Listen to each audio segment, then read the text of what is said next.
Ya, saudara kasih dalam Tuhan, Shalom. Shalom yang ada di ruangan ini dan Shalom yang berada di rumah. Puji Tuhan, saya diberikan kesempatan untuk menyampaikan kebenaran firman Tuhan pada hari ini. Nah, saudara kasih dalam Tuhan, izinkan saya memanggil Bapak Ibu, saudara semua dengan sebutan saudara, supaya saya tidak terlalu panjang menyebutnya. Saudara kasih dalam Tuhan, tema kita di semester ini adalah penolong yang sangat terbukti. Sekalipun kalau kita berbicara mengenai hal ini sudah memasuki satu penghujung dari semester yang sudah kita lalui. Dan kita juga sudah belajar banyak mengenai penolong yang sangat terbukti, dan kita sudah diajarkan bagaimana kemudian Allah menolong kita di dalam setiap kehidupan kita. Pengalaman demi pengalaman juga sudah disampaikan, bahkan dalam bentuk pengajaran juga sudah disampaikan. Nah, hari ini saya ingin berbicara dari hal yang lain sesuai dengan apa yang saya renungkan, dan saya ingin membagikannya kepada saudara semua. Tema yang saya usung dari khotbah saya, perenungan saya, adalah persepsi Allah atau persepsi manusia tentang Allah. Ya. Persepsi manusia tentang Allah.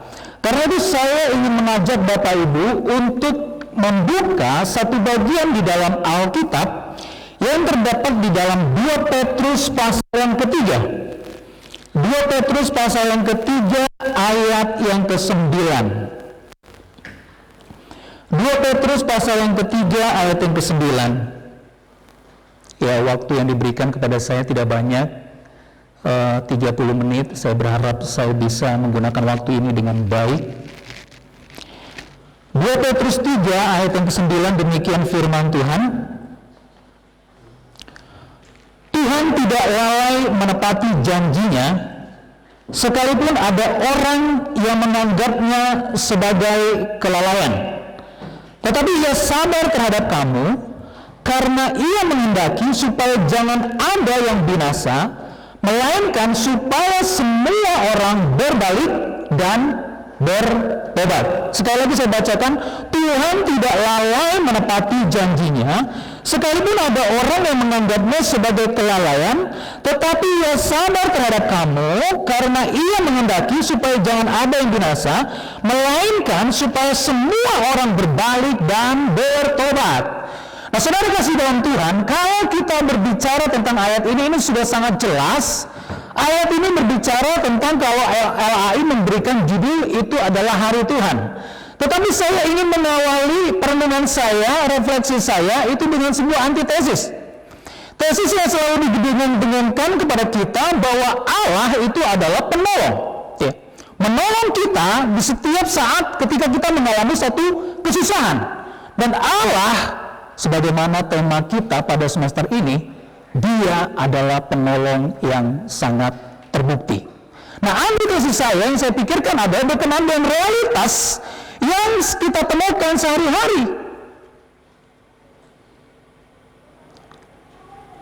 Ketika kejahatan menimpa kita, ketika penderitaan menimpa kita, ketika orang yang kita sayangi kemudian dipanggil Tuhan, terkadang realitas itu seringkali mengubah persepsi kita tentang Allah. Yang tadinya kita berpikir bahwa Allah senantiasa pasti akan menjauh doa saya. Allah juga pasti akan menolong saya di tengah-tengah penderitaan yang saya alami. Tetapi ketika segala sesuatu itu, apa yang kita harapkan tidak seperti yang kita inginkan, maka seringkali persepsi kita berubah tentang Allah. Nah, itu sebabnya saya ingin mengajak Bapak Ibu di dalam perenungan seperti ini. Di awal masa pandemik kemarin, pada bulan 3 kemarin, bulan Maret, ya, saya mengelola satu website dan saya juga mengelola satu fanpage, ya, Facebook page. Nah, saya mengiklankan satu artikel berkaitan dengan COVID-19. Dan satu pertanyaan yang penting ketika saya mengajukan, ada 3 pertanyaan yang saya berikan. Di poin pertama, pertanyaan saya berkaitan dengan pandemik itu adalah, di manakah Allah saat pandemik terjadi? Di manakah Allah saat pandemi terjadi?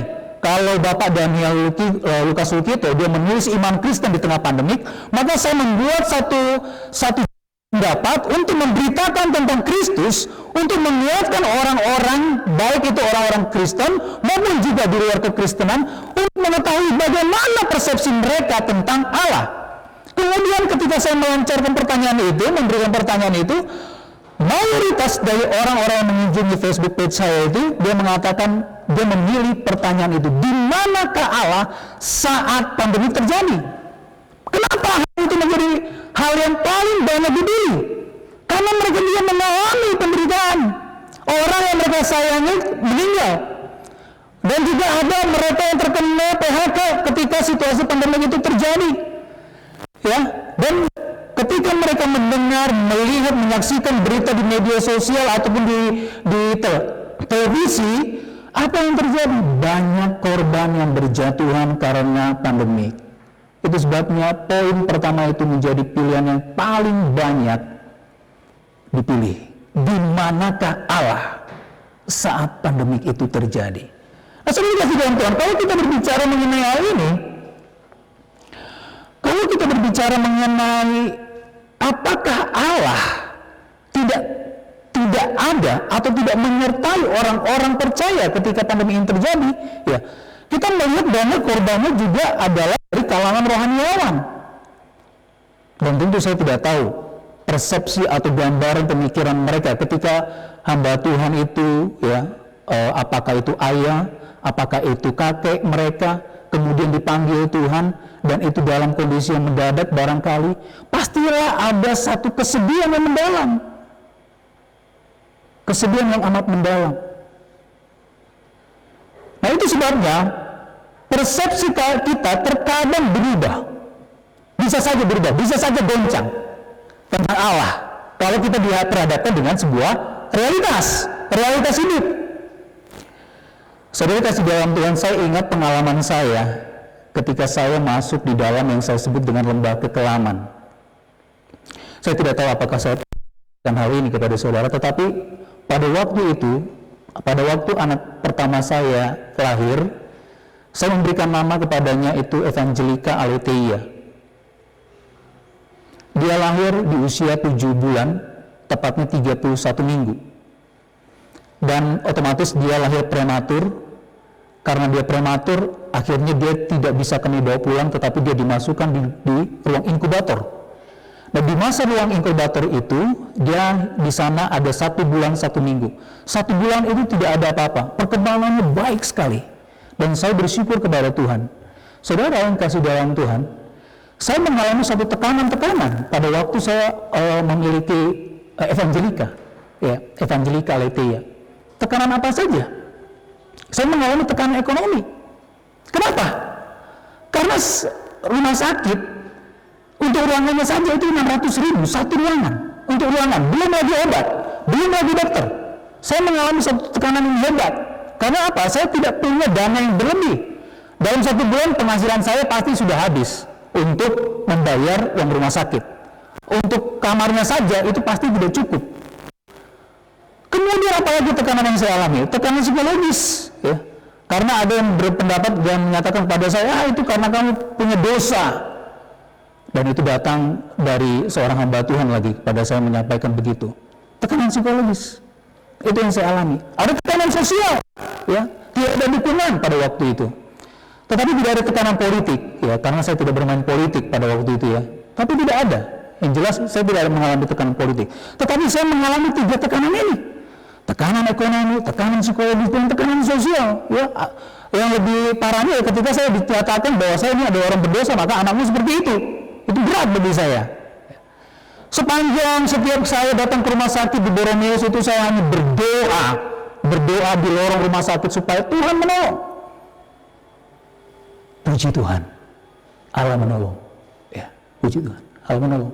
Pembiayaan setiap hari, walaupun saya berjuang setiap hari, itu ada saja berkat yang Tuhan berikan melalui orang lain. Bahkan sampai saat ini ada orang yang tidak saya kenal, sampai saat ini itu memberikan bantuannya. Itu luar biasa. Tetapi apa yang pada waktu itu saya pikirkan adalah, Yang selalu saya ingatkan dan selalu saya patrikan di dalam hati saya, kalau sampai detik terakhir pun Allah tidak menolong saya, maka saya akan tetap percaya kepada Tuhan. Tetapi ini kan tentu tidak semua. Saya yakin kita bisa saja goncang ketika mengalami situasi ini, dan kemudian Allah memanggil anak ini. Nah, saudara kasih dalam Tuhan, ketika kita diperhadapkan dengan realitas seperti itu, maka terkadang tema kita, penolong yang sangat terbukti, itu bisa saja saudara pertanyakan. Itu bisa saja saudara kemudian bertanya kepada Allah, kenapa kok saya tidak ditolong Tuhan? Saya pernah bertemu dengan satu mahasiswa di asrama, ngobrol-ngobrol, ya. Kemudian dia menyampaikan, Pak, saya masuk sekolah teologi, saya hanya ingin melayani Tuhan. Tapi kemudian ketika saya ingin kuliah, saya nggak punya uang, Pak. Bagaimana cara saya? Kemudian saya memberikan satu kata-kata penghiburan, ya. Ya barangkali kata-kata ini barangkali menurut dia klise. Ya kamu tenang saja, kamu bersabar, berdoa kepada Tuhan, begitu ya. Ya. Tetapi itu yang bisa saya lakukan. Barangkali dia juga pasti berpikir, kenapa kok Tuhan mengizinkan saya seperti ini? Saya sudah dipanggil oleh pihak-pihak terkait untuk membayar keuangan kuliah. Tetapi kemudian Tuhan menolong dia. Itu adalah sebuah pertolongan yang ajaib menurut saya di tengah-tengah pergumulan yang dialami. Tetapi banyak dari antara orang-orang yang kemudian juga dia bisa mengalami kekecewaan kepada Allah ketika dia melihat sebuah realitas yang tidak sesuai dengan apa yang didengung-dengungkan. Saya ingat sebagaimana kita ketahui bersama, Charles Templeton, seorang penginjil kenamaan teman dari Billy Graham, pun goncang imannya ketika dia diperhadapkan dengan sebuah realitas bahwa rupanya penderitaan, kemiskinan itu nampaknya tidak dijawab. Ya, di kelas apologetika saya pernah menyampaikan mengenai ini. Dari manakah sumber kejahatan itu? Dari manakah sumber kejahatan itu? Dari Allah atau dari manusia? Dan terjadilah perdebatan. Dan saya membiarkan perdebatan itu terjadi. Nah, saudara kasih dalam Tuhan, kalau kita melihat teks dari ayat yang kita baca ini, maka kita akan mengetahui bahwa di bagian ini pun ada satu gugatan, ada satu pertanyaan tentang keberadaan dan eksistensi Allah. Di ayat yang keempat di sana dikatakan, kata mereka, di manakah janji tentang kedatangannya itu? Nah, saudara kasih dalam Tuhan, kalau kita bertanya seperti ini, ya, ini kan sudah didengungkan ya dari 2000 tahun yang lalu. Tapi penulis Petrus itu masih hidup, masih satu zaman dengan Tuhan Yesus. Itu saja sudah ada pertanyaan. Di manakah janji tentang kedatangannya itu? Ada gugatan-gugatan dari orang-orang di zaman itu tentang Allah, tentang janjinya. Kita bisa saja bertanya dan mempertanyakan itu. Tetapi bagaimana pandangan penulis? Itu yang paling penting untuk kita. Nah, saudara kasih dalam Tuhan, kalau kita membaca ayat yang ke-9, maka kita akan menemukan bagaimana persepsi dari seorang penulis, yaitu Petrus, tentang Allah. Mari kita melihat. Yang pertama adalah di sana dikatakan Tuhan tidak lalai menepati janjinya. Sekalipun ada orang yang menganggapnya sebagai kelalaian. Ya. Di sini kalau kita memperhatikan, kalau boleh saya menyimpulkan bahwa bagian ini ingin menegaskan bahwa Allah itu adalah Allah yang konsisten. Allah yang konsisten. Allah yang selalu menepati janjinya. Walaupun barangkali ada orang yang ragu, walaupun barangkali ada orang yang mempertanyakan, tetapi dia adalah Allah yang konsisten. Sokrates pernah berkata begini, hidup yang tidak pernah diuji, itu tidak layak untuk dihidupi. Sekali lagi saya katakan, yang disampaikan oleh Sokrates adalah hidup yang tidak pernah diuji adalah hidup yang tidak layak untuk dihidupi. Nah, kalau saya ingin menyampaikan dan menyamakan dengan konsep ini, Allah yang tidak pernah menepati janji adalah Allah yang tidak layak untuk dipercaya. Allah yang tidak pernah menepati janjinya, maka Allah yang tidak layak untuk dipercaya. Tetapi kalau kita mempelajari bagian keseluruhan Alkitab, kita menemukan janji-janji Allah itu dibuktikan dan digenapi. Itu sebabnya kita patut bersyukur. Kita memiliki Allah yang hidup, Allah yang kuasa. Apa itu janjinya? Saudara bisa tentu saudara sudah tahu ya, Kejadian pasal 3 ayat 15 itu adalah janji kedatangannya Kemudian Yesaya pasal 9 ayat ke-5 itu adalah janji kedatangan dan itu sudah tergenapi. Tapi kan itu di dalam Alkitab, Pak. Bagaimana dengan realitas hidup sehari-harinya? Saudara, pasti Allah akan menggenapi janjinya. Saya pernah mengenal satu orang remaja. Dia pernah membaca sebuah ayat di dalam Alkitab. Ya, dia menyampaikan demikian. Pak, saya membaca dalam sebuah Alkitab, dia mengatakan begini, kesusahan sehari cukuplah sehari. Kesusahan sehari cukuplah sehari. Tapi saya ini selalu susah, Pak. Di mana Allah itu? Saya susah loh, Pak. Tapi Alkitab bilang kesusahan sehari cukuplah sehari. Kemudian dia menyampaikan buatan itu. Lalu apa yang bisa kita berikan jawaban terhadap dia? Ya, realitas hidupnya seperti itu. Dia susah. Tentu tidak sekedar kita memberikan satu pernyataan, tetapi kita perlu juga memberikan satu bukti bahwa Allah adalah Allah yang hidup dan Allah yang mampu untuk menolong kita di saat-saat kita mengalami satu kesusahan. Saudara barangkali susah mengerjakan tugas, apalagi ini sudah mulai akhir semester, ya. Ada yang mengalami kesulitan mendapatkan ide, mengembangkan gagasan, atau menuliskan makalahnya. Kalau saudara kemudian putus asa, kemudian marah kepada Tuhan, maka menurut saya tidak tepat. Pertanyaannya adalah, apakah kita pernah memohon kepada Tuhan supaya Tuhan memberikan kita hikmat di dalam mengembangkan tulisan kita itu sendiri? Ada yang mengerjakan skripsi juga. Begitu, saudara. Nah, itu sebenarnya saya sangat setuju apa yang disampaikan oleh Blaise Pascal. Orang-orang mempercayai sesuatu itu bukan karena bukti, tapi karena mereka minat terhadap sesuatu itu. Banyak orang kemudian konversi agama, ya, bukan karena mereka melihat adanya bukti tentang eksistensi Allah, bukan karena mereka melihat bahwa mereka mengalami pengalaman bersama dengan Allah, tetapi karena mereka sangat tertarik dengan adanya misalnya ritus-ritus yang mereka agama lain jalani. Itu bisa saja terjadi. Itu sebabnya saya sangat setuju dengan apa yang disampaikan oleh Blaise Pascal ketika dia katakan bahwa orang yang percaya sesuatu itu bukan karena bukti, tetapi karena ada yang menarik. Nah, saudara dikasih dalam Tuhan, saya berkata seperti ini bukan berarti kita berbicara tentang Allah sebatas konseptual, tetapi perlu ada satu relasional antara kita dengan Allah, ada hubungan antara kita dengan Allah, dan ada pengalaman antara kita dengan Allah. Itu sebabnya saya sangat meyakini bahwa Allah itu adalah Allah yang konsisten untuk menepati janjinya. Maksudnya kita sudah dalam Tuhan, ayat yang di sini katakan Tuhan tidak lalai menepati janjinya. Sekalipun ada orang yang menganggapnya sebagai sebuah kelalaian, tetapi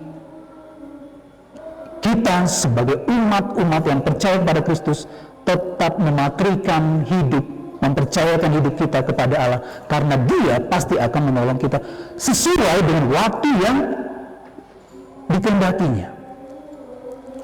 Itu sebabnya poin pertama dari apa yang saya renungkan ini, Allah itu konsisten terhadap janjinya.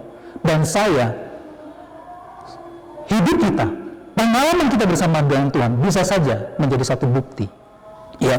Yang kedua, poin yang kedua, bagaimana persepsi penulis yaitu Petrus tentang Allah. Yang kedua adalah Allah itu adalah Allah yang sabar, ya. Allah yang sabar. Sabar kepada siapa? Sabar kepada manusia.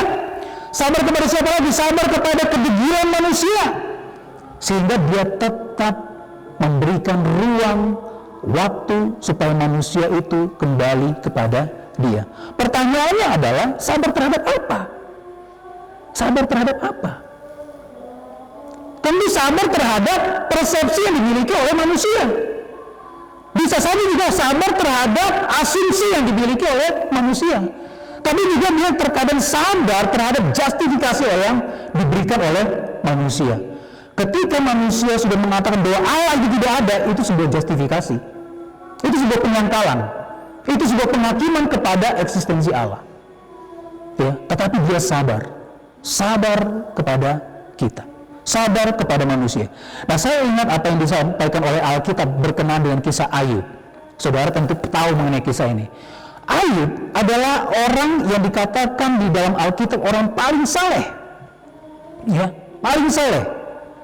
Tetapi rupanya kesalehan itu nampaknya, kalau boleh saya mengatakan, bahwa nampaknya itu sebatas ritus yang dia jalankan, ya.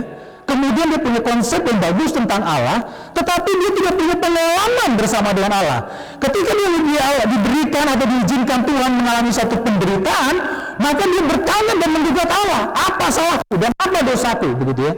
Ada satu lagu begitu, apa salah dan dosaku, kan? Ya, lagunya saya tidak tahu itu diciptakan oleh siapa. Ya. Tapi kemudian dia bertanya, apa salah saya Tuhan? Sehingga terjadi perdebatan gitu ya, antara teman-teman Ayub dengan Ayub sendiri. Dia mempertanyakan kenapa saya bisa diperlakukan seperti itu. Tetapi di pasal 42 adalah pasal yang paling menarik, ya. Dari kata-kata orang saja aku mendengar engkau, tetapi sekarang mataku sendiri melihat engkau. Artinya apa? Ada sebuah pengalaman yang diizinkan Tuhan, sehingga kadangkala persepsi kita dibiarkan oleh Tuhan supaya kita punya pengalaman yang benar dan punya pemahaman yang benar tentang Allah. Kalau saudara membaca di dalam Mazmur pasal 73, itu adalah juga sebuah gugatan, sebuah kekecewaan dari seorang pemazmur Asaf. Sia-sia, kata dia, sia-sia aku menjaga hidupku, katanya.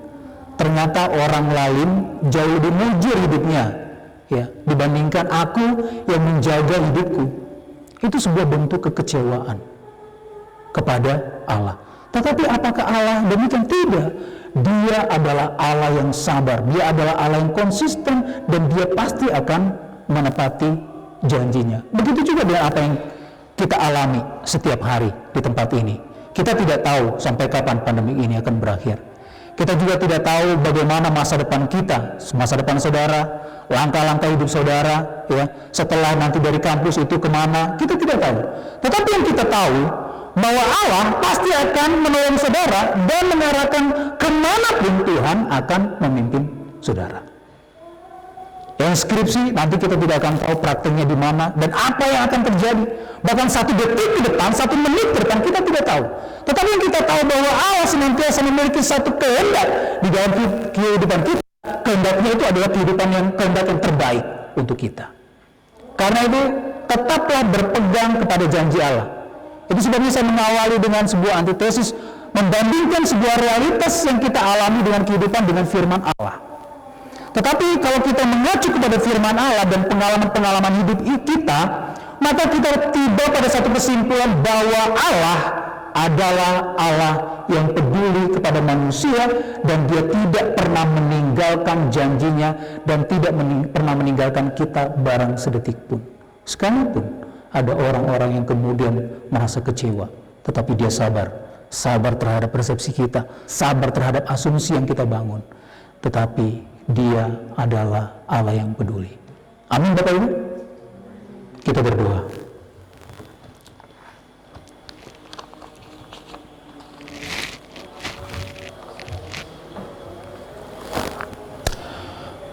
Kami bersyukur bahwa hidup kami ini adalah satu percontohan yang seringkali dijadikan oleh Allah alat untuk memberitakan nama-Mu dan memuliakan nama-Mu. Dan seringkali ada banyak begitu orang yang kemudian memiliki satu persepsi. Tetapi pada pagi hari dan siang hari ini Tuhan, kami diingatkan tentang persepsi yang tepat, sebagaimana yang dinyatakan oleh Alkitab, bahwa Engkau adalah Allah yang konsisten terhadap janji-Mu. Ketika Engkau berkata, maka Engkau pasti akan menepati janji-Mu. Dan juga Engkau adalah Allah yang sabar menantikan kami untuk memiliki satu perubahan-perubahan terhadap persepsi, terhadap asumsi-asumsi yang kami seringkali manusia bangun, dan kemudian kami bisa berubah pemahaman kami kepada Allah. Kami bersyukur untuk firman-Mu yang telah kami renungkan. Kiranya Bapa tetap mematrikan itu di dalam hati dan pikiran kami. Terpujilah nama Bapa, di dalam nama Tuhan Yesus Kristus kami berdoa dan bersyukur. Amin. Saya kembalikan.